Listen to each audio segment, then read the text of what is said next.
اب جو حوالہ ہے کوئی اور مانے یا نہ مانے کہ سیدہ کے گھر پہ حملہ ہوا نہیں ہوا، کوئی انکار کرتا ہے کوئی تسلیم کرتا ہے، لیکن حضرت ابو بکر مان گئے۔ اب یہاں پہ میں اہل سنت کی 1 2 نہیں 10 کتابیں آپ کی خدمت میں پیش کرنا چاہتا ہوں کہ جس میں حضرت ابو بکر کا خود کا اقرار موجود ہے، ان کا پچھتاوا موجود ہے۔ وہ کہتے کاش میں نے اپنی زندگی میں یہ 3 کام نہ کیے ہوتے، کاش میں نے اپنی زندگی میں یہ 3 کام نہ کیے ہوتے، جن میں ایک کام یہ ہے کہ کاش میں نے فاطمہ زہرا کا دروازہ نہ توڑا ہوتا۔ 10 کتاب اہل سنت کی، کاش میں نے فاطمہ زہرا کا دروازہ نہ توڑا ہوتا، کاش، لیکن انہوں نے توڑا۔ یہ افسوس کر رہے ہیں اس پر۔ رسول اللہ کی شہزادی غضبناک ہو کر ان سے دنیا سے گئی۔ پہلے آپ وہ 10 کتابیں ملاحظہ فرمائیں۔ پہلی کتاب ہے تاریخ تبریز، جلد 2 صفحہ نمبر 205۔ دوسری کتاب ہے مروج الذہب، جلد 2 صفحہ نمبر 236۔ تیسری کتاب ہے میزان الاعتدال، جلد 3 صفحہ نمبر 109۔ چوتھی کتاب کنز العمال، جلد 5 صفحہ نمبر 632۔ پانچویں کتاب تاریخ مدینہ تو دمشق، جلد 30 صفحہ نمبر 418۔ چھٹی کتاب معجم الکبیر، جلد 1 صفحہ نمبر 62۔ ساتویں کتاب تاریخ اسلام امام ذہبی کی، جلد 3 صفحہ نمبر 118۔ آٹھویں کتاب عقد الفرید، جلد 5 صفحہ نمبر 21۔ نویں کتاب الامامت و سیاست، صفحہ نمبر 31۔ اور 10ویں کتاب احادیث المختارہ، جلد 1 صفحہ نمبر 89۔ 10 کتاب اہل سنت کی کہ جس میں یہ بات نقل کی گئی کہ حضرت ابو بکر نے آخری وقت میں یہ پچھتاوا اظہار کیا کہ کاش میں یہ کام نہ کرتا۔ وہ مانتے تھے کہ انہوں نے سیدہ کے در کو توڑا تھا، یہ مانتے تھے کہ انہوں نے سیدہ کے دروازے کو آگ لگوانے کا خود ہی حکم دیا۔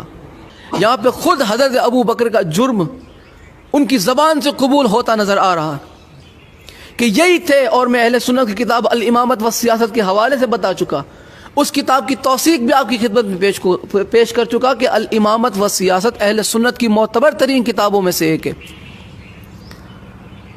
اب ہمارا کسی کو منوانے کا کوئی شوق نہیں کہ تم مان جاؤ، تمہیں تمہاری اماں کی قسم، تمہارے عقیدے کی قسم، نہیں مانتے نہ مانو۔ تم کون سی ہماری قبر میں آؤ گے یا ہم کون سی تمہاری قبر میں آنے والے؟ ہماری قبر میں بھی اہل بیت آنے والے ہیں، آپ کی قبر میں بھی اہل بیت آنے والے۔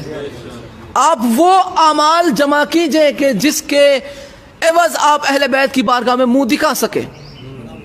ہم وہ کر رہے ہیں کہ جس کی وجہ سے ہم اہل بیت کی بارگاہ میں منہ دکھا پائیں۔ اہل بیت کا حق جھٹلا کے تم بارگاہ رسول خدا میں کھڑے رہ پاؤ گے؟ کس منہ سے کھڑے رہو گے رسول اللہ کی بارگاہ میں؟ کیا منہ دکھاؤ گے؟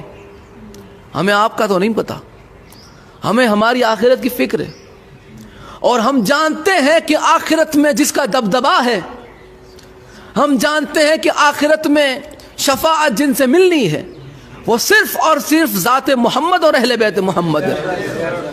صحابہ کو بھی اگر نجات چاہیے تو آل محمد کے در پہ ہاتھ پھیلانا پڑے گا، امتی کو بھی نجات چاہیے تو اہل بیت کے در پہ ہاتھ پھیلانا پڑے گا۔ اہل بیت کی حقانیت کو جھٹلا کے تم کون سے امتی رہ جاتے ہو؟ پھر تم میں اور یزید میں فرق کیا رہ جاتا ہے؟ تم میں اور ابو سفیان کے کردار میں فرق رہ کیا جاتا ہے؟ کیسے ہو تم مسلمان؟ سرکار عمران کو کافر کہہ کے ایسے سینہ چوڑا کر کے چلتے ہو، تم میں اور معاویہ میں فرق کیا ہے؟ تم میں اور ابو سفیان میں فرق کیا ہے؟ تمہارے اسلام سے اسلام کو فائدہ کیا ہوا؟ تمہارے مسلمان ہونے سے اسلام کو فائدہ کیا ہوا جبکہ تم سرکار عمران کو کافر مانتے ہو؟ کون سا فائدہ پہنچاتے ہو تم اسلام کو؟ ایسے مسلمانوں سے اسلام کے کھلم کھلے دشمن اچھے ہیں۔ یہ آستین کے سانپ ہے۔ جس طرح اس زمانے میں اس دور میں آستین کے سانپ ہے، ویسے ہی اس دور میں بھی آستین کے سانپ تھے۔ کہ جنہیں آج بھی مسلمان سانپ ماننے سے انکار کرتا ہے. اہل بیت پہ ظلم کرنے والا مسلمان نہیں، اہل بیت پہ مصائب ڈھانے والا صحابی نہیں، اہل بیت سے محبت کرنے والا صحابی ہے، اہل بیت کے در پہ اپنا سر جھکانے والا سچا صحابی ہے.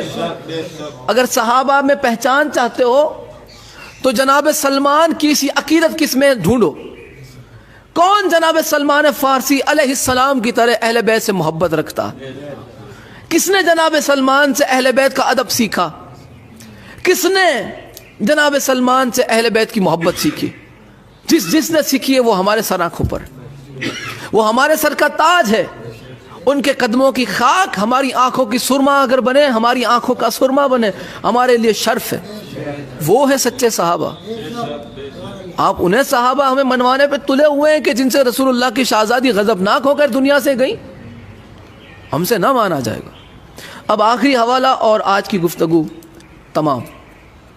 سیدہ سلام اللہ علیہا کی شہادت میں آپ کی خدمت میں پیش کر چکا کہ سیدہ سلام اللہ علیہا پر جو ہے ظلم ہوئے.